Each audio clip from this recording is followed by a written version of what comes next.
In 1986, 25-year-old Rodney Shako and his friend David Sager rode in the last seats of the Mindbender, the world's tallest indoor roller coaster. They were excited and looking for a night of fun. As soon as the coaster started moving, Rodney felt the car sway over the railing, but it was too late to stop the ride. Within seconds, they were moving at a speed of 100 kilometers per hour, and then everything went black. The last car of the coaster struck a pillar and thrown everyone inside to the ground. All of the passengers were dead except Rodney. Was he just lucky, or was it a last-minute decision that saved his life? Here's how to survive falling off a roller coaster. Roller coasters originated in Europe in the 19th century. Early thrill seekers used to ride them at about 80 kilometers per hour.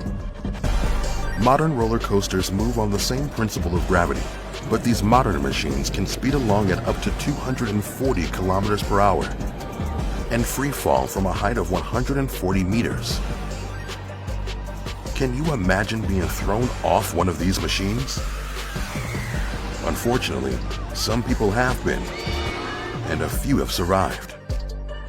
Today we've compiled the top 3 most incredible stories of these survivors.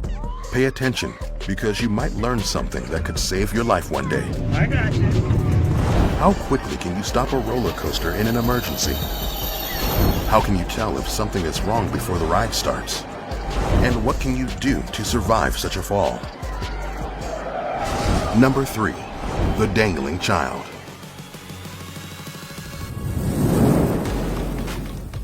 May 30th, 2019.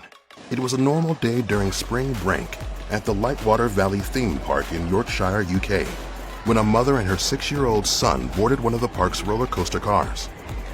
The passengers were attached to the carriage by a safety bar. Some people recalled seeing that the child didn't appear to be safe behind the lap bar.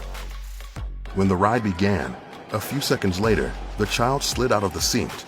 His mother started screaming for help. Other park visitors saw the little boy dangling outside the ride, and they alerted the ride operator because he hadn't noticed the emergency. The operator activated the brakes, but it took about 10 to 20 seconds for the car to stop. The child let go and fell about 5 meters to the ground.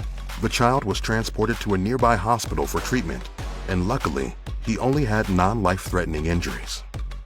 Investigators discovered that the park's operator breached safety regulations by failing to inform the child and his mother that he should be wearing a seatbelt, as the restraining bar was not enough to keep him safe. Fortunately, the child survived, and the park was fined over $480,000. Yes, that's how failure to comply with safety laws can make a safe ride deadly. Number 2, the Mindbender. Remember Rod and his friend David? They were thrown out of a roller coaster car in Edmonton, Canada in 1986, along with 2 other passengers. Sadly, David, 24, Tony, also 24, and Cindy, 21, died in the accident, but Rod survived. He recalls that as the ride started, he felt the car rocking on the rail, so he held on tightly to the handle. That may have saved his life, because a few seconds later, the car was going 100 kilometers per hour when, as some reports say, it hit a pillar and derailed. The 4 youngsters were thrown from the carriage and fell to the ground. Rod's legs and back were crushed and broken. Doctors even considered amputating his legs, but decided to put in some plates. Amazingly, after 6 months in the hospital, Rod healed.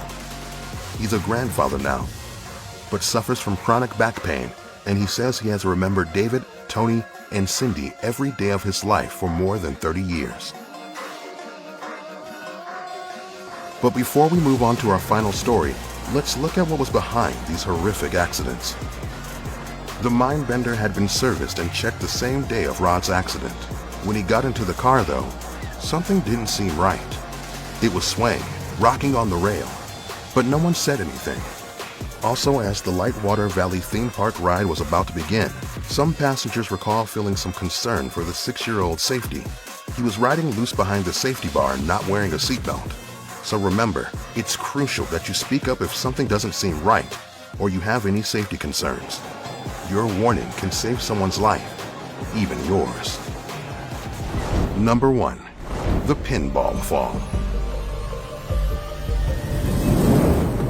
Unlike these last two incidents, when Amanda Bosnick rode the Daytona Beach roller coaster in 2018, everything seemed to go smoothly. Her seatbelt clicked into place, and a park operator checked it. But she remembers that the car was going faster than she was comfortable with. At the first curve, she felt the car was not fully attached to the rail. She began to hear metallic screeching and people screaming. She held onto the handle and prayed for it to end. But seconds later, the carriage derailed and she was thrown into the air. Other passengers saw her bounce around the structure from pillar to pillar like a pinball. Finally, she hit the ground. She suffered bruises and cuts all over her body, a concussion, and broken teeth, but she survived. Investigators discovered that authorities had pointed out safety problems, such as excessive corrosion, 2 years before the accident. Although those complaints did get addressed, Amanda insists that something must have gone wrong, as she ended up in a terrible accident that nearly cost her her life. That's why conscientious maintenance and constant servicing are required to avoid roller coaster accidents. Unfortunately, roller coasters aren't the only amusement park rides that can kill you. Have you ever gone down a water slide? It was fun, wasn't it? But if you weren't careful, you could have lost your head. It happened once on one of the largest water slides in the world. Want to know how? Then keep watching here on How to Survive.